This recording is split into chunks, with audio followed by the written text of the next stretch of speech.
This morning, several teams of B.D.F and Coastguard officers participated in the final leg of the Best Warrior competition.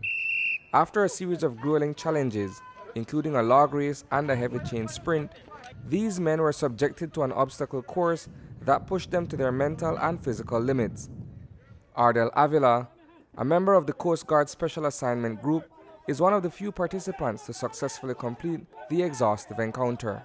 It's been a real hell of a week. We went through obstacles that you couldn't have just described it, because it just fatigued the mind, fatigued the body, and just took a lot out of each and every single one of the individuals on your team. It was very vigorous. It was a tight competition.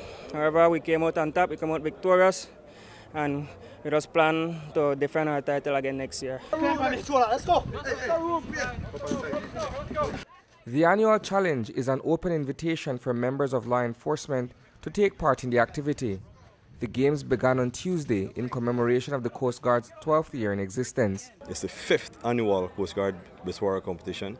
It also signifies the Coast Guard anniversary, their 12th year anniversary, which was the 20th of November. So the competition started on the 28th of November, marking the Coast Guard's anniversary. We started off with 6 teams.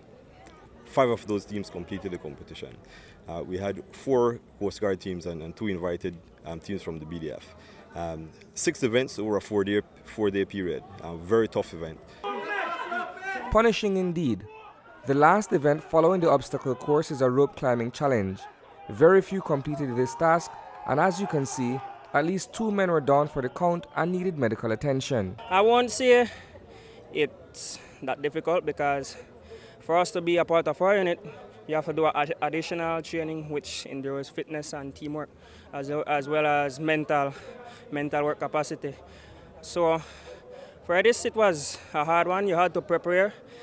You had to prepare both mind and both physically for this one. It isn't one that is very easy. Out of the whole Coast Guard, the proportion of people that attempt it is a very small proportion, and you have to have the real audacity and mind for say that you're gonna complete it, because it isn't hard, none at all. It isn't hard, same as well, it isn't easy, none at all. You just have to put your mind, whatever you wanna achieve, you gotta achieve it, nothing comes easy. Perhaps the highlight of the entire challenge is this training era for the officers, complete with monkey bars, a wall, and a high ladder. It's built to break down any challenger at the end of the first 2 races. It's an obstacle course designed to build confidence at the start, but it has been extended to be an obstacle course where you do different events leading up to this final crucible activity. As you've seen, we've did activities with log races and running around with a chain. That is designed to wear down the team in its physical ability to continue, and then you're set free to go on the obstacle course. It includes wire entanglement, crawling through, running over obstacles, getting at the high point on the high ladder, and then finishing off with the rope climb. As you've seen just now, the most physically demanding activity at the end of the day, as you've seen the guys struggle to get up that rope after such vigorous events. At the end of the challenge, Team CSAG emerged victorious, capturing the coveted title.